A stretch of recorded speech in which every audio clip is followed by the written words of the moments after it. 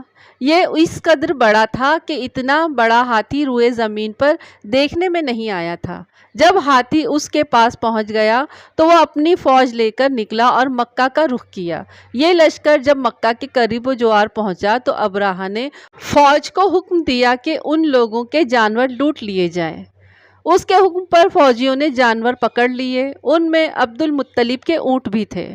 نفیل بھی اس لشکر میں ابراہہ کے ساتھ موجود تھا اور یہ عبد المطلب کا دوست بھی تھا۔ عبد المطلب اس سے ملے، اونٹوں کے سلسلے میں بات کی۔ نفیل نے ابراہہ سے کہا، قریش کا سردار عبد المطلب ملنا چاہتا ہے، یہ شخص تمام عرب کا سردار ہے، شرف اور بزرگی اسے حاصل ہے، لوگوں میں اس کا بہت اثر ہے، لوگوں کو اچھے اچھے گھوڑے دیتا ہے، انہیں عطیات دیتا ہے، کھانا کھلاتا ہے۔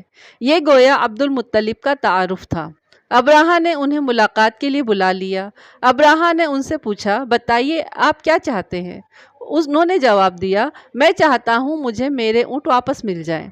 ان کی یہ بات سن کر ابراہہ بہت حیران ہوا۔ اس نے کہا، مجھے تو بتایا گیا تھا کہ آپ عرب کے سردار ہیں، بہت عزت اور بزرگی کے مالک ہیں، لیکن لگتا ہے مجھ سے غلط بیانی کی گئی ہے، کیونکہ میرا خیال تھا آپ مجھ سے بیت اللہ کے بارے میں بات کریں گے، جس کو میں گرانے آیا ہوں اور جس کے ساتھ آپ سب کی عزت وابستہ ہے، لیکن آپ تو سرے سے اس کی بات ہی نہیں کر رہے ہیں اور اپنے اونٹوں کا رونا لے کر بیٹھ گئے، یہ کیا بات ہوئی؟ اس کی بات سن کر عبد المطلب بولے، آپ میرے اونٹ مجھے واپس دے دیں، بیت اللہ کے ساتھ جو چاہیں کریں، اس لیے کہ اس گھر کا ایک پروردگار ہے، وہ خود ہی اس کی حفاظت کرے گا، مجھے اس کے لیے فکر مند ہونے کی ضرورت نہیں۔ ان کی بات سن کر ابراہہ نے حکم دیا ان کے اونٹ واپس کر دیے جائے۔ جب انہیں ان کے اونٹ واپس مل گئے تو انہوں نے ان کے سموں پر چمڑے چڑھا دیے، ان پر نشان لگا دیے، انہیں قربانی کے لیے وقف کر کے حرم میں چھوڑ دیا تاکہ پھر کوئی انہیں پکڑ لے تو حرم کا پروردگار اس پر غضبناک ہو۔ پھر عبد المطلب ہیرا پہاڑ پر چڑھ گئے، ان کے ساتھ ان کے کچھ دوست بھی تھے۔ انہوں نے اللہ سے درخواست کی، اے اللہ، انسان اپنے سامان کی حفاظت کرتا ہے، تو اپنے سامان کی حفاظت کر۔ ادھر سے ابراہہ اپنا لشکر لے کر آگے بڑھا، وہ خود ہاتھی پر سوار لشکر کے درمیان میں موجود تھا۔ ایسے میں اس کے ہاتھی نے آگے بڑھنے سے انکار کر دیا، وہ زمین پر بیٹھ گیا۔ ہاتھی بانوں نے اسے اٹھانے کی کوشش کی لیکن وہ نہ اسے اٹھا سکے۔ انہوں نے اس کے اوپر ضربیں لگائی، اس کے سر پہ ضربیں لگائیں، سوئیاں چبھوئیں مگر وہ کھڑا نہ ہوا۔ کچھ سوچ کر انہوں نے اس کا رخ یمن کی طرف کیا تو وہ فوراً ہی چلنے لگا۔ اس کا رخ پھر مکہ کی طرف کیا گیا تو پھر وہ رک گیا۔ ہاتھی بانوں نے یہ تجربہ بار بار کیا۔ آخر ابراہہ نے حکم دیا ہاتھی کو شراب پلائی جائے تاکہ نشے میں اسے کچھ ہوش نہ رہے اور ہم اسے مکہ کی طرف آگے بڑھا سکیں۔ چنانچہ اسے شراب پلائی گئی لیکن اس پر اس کا کوئی اثر نہ ہوا۔ ابراہہ کے ہاتھی کو اٹھانے کی مسلسل کوششیں جاری تھیں کہ اچانک سمندر کی طرف سے ان کی طرف اللہ تعالیٰ نے ابابیلوں کو بھیج دیا۔ وہ ٹڈیوں کے جھنڈ کی طرح آئیں۔ دوسری طرف عبد المطلب مکہ میں داخل ہوئے، حرم میں پہنچے اور کعبہ کے دروازے کی زنجیر پکڑ کر ابراہہ اور اس کے لشکر کے خلاف فتح کی دعا مانگی۔ ان کی دعا کے الفاظ یہ تھے: اے اللہ، یہ بندہ اپنے قافلے، اپنی جماعت کی حفاظت کر رہا ہے، تو اپنے گھر کی حفاظت، بیت اللہ کی حفاظت فرما، ابرہہ کا لشکر فتح نہ حاصل کر سکے، ان کی طاقت تیری طاقت کے آگے کچھ بھی نہیں۔ آج سلیب کامیاب نہ ہو۔ سلیب کا لفظ اس لیے بولا کہ ابرہہ عیسائی تھا اور سلیب کو عیسائی اپنی نشان کے طور پر ساتھ لے کر چلتے ہیں۔ اب انہوں نے اپنی قوم کو ساتھ لیا اور ہیرا پہاڑ پر چڑھ گئے، کیونکہ ان کا خیال تھا کہ وہ ابرہہ کا مقابلہ نہیں کر سکیں گے، اور پھر اللہ تعالیٰ نے پرندوں کے جھنڈ بھیج دیے۔ یہ پرندے چڑیا سے قدرے بڑے تھے، ان میں سے ہر پرندے کے چونچ میں پتھر کے 3 ٹکڑے تھے۔ یہ پتھر پرندوں نے ابرہہ کے لشکر پر گرانے شروع کر دیے۔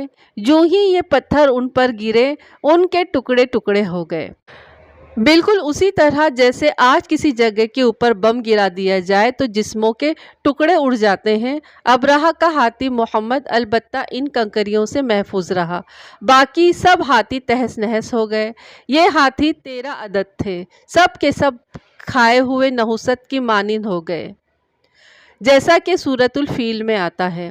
ابرہہ اور اس کے کچھ ساتھی تباہی کا یہ منظر دیکھ کر بری طرح بھاگے، لیکن پرندوں نے ان کو بھی نہ چھوڑا۔ ابرہہ کے بارے میں طبقات میں لکھا ہے کہ اس کے جسم کا ایک ایک عضو الگ الگ ہو کر گرتا چلا گیا، یعنی وہ بھاگ رہا تھا اور اس کے جسم کا ایک ایک حصہ الگ ہو کر گر رہا تھا۔ دوسری طرف عبد المطلب اس انتظار میں تھے کہ کب حملہ ہوتا ہے، لیکن حملہ آور جب مکہ میں داخل نہ ہوئے تو وہ حالات معلوم کرنے کے لیے نیچے اترے۔ مکہ سے باہر نکلے تب انہوں نے دیکھا سارا لشکر تباہ ہو چکا ہے، خوب مال غنیمت ان کے ہاتھ لگا، بے شمار سامان ہاتھ آیا، مال میں سونا چاندی بھی بے تحاشا تھا۔ لشکر میں سے کچھ لوگ ایسے بھی تھے جو واپس نہیں بھاگے تھے، یہ مکہ میں رہ گئے تھے۔ ان میں ابرہہ کے ہاتھی کا مہاوت بھی تھا، جو محمود کو آگے لانے میں ناکام رہا تھا۔ ہمارے نبی صلی اللہ علیہ وسلم اس واقعے کے چند دن بعد پیدا ہوئے۔ آپ جس مکان میں پیدا ہوئے وہ صفا پہاڑی کے قریب تھا۔ حضرت کعب بن احبار رضی اللہ تعالیٰ عنہ سے روایت ہے کہ میں نے تورات میں پڑھا تھا کہ رسول اللہ صلی اللہ علیہ وسلم کی پیدائش مکہ میں ہوگی۔ یہ کعب پہلے یہودی تھے، اسی لیے تورات پڑھا کرتے تھے۔ دنیا میں آتے ہی حضور صلی اللہ علیہ وسلم روئے۔ حضرت عبد الرحمن بن عوف رضی اللہ تعالیٰ عنہ کی والدہ کہتی ہیں کہ جب حضرت آمنہ کے یہاں ولادت ہوئی تو میں وہاں موجود تھی۔ آپ صلی اللہ علیہ وسلم میرے ہاتھوں میں آئے، یہ غالباً دایا تھی، ان کا نام شفا تھا۔ فرماتی ہیں جب آپ میرے ہاتھوں میں آئے تو روئے۔ آپ صلی اللہ علیہ وسلم کے دادا عبد المطلب کو آپ کی ولادت کی اطلاع دی گئی۔ وہ اس وقت خانہ کعبہ کا طواف کر رہے تھے۔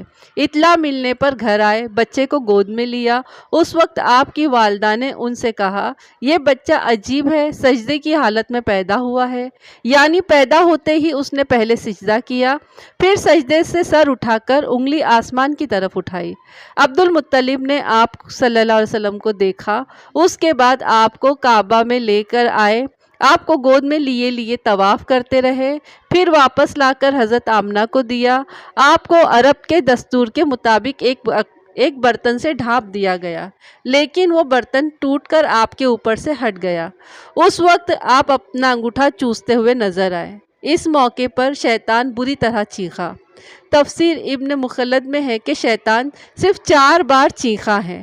پہلی مرتبہ اس وقت جب اللہ تعالیٰ نے اسے ملعون ٹھہرایا تھا، دوسری مرتبہ اس وقت جب اسے زمین پر اتارا گیا، تیسری مرتبہ اس وقت چیخا جب آپ صلی اللہ علیہ وسلم کی پیدائش ہوئی، اور چوتھی مرتبہ اس وقت جب نبی کریم صلی اللہ علیہ وسلم پر سورہ فاتحہ نازل ہوئی۔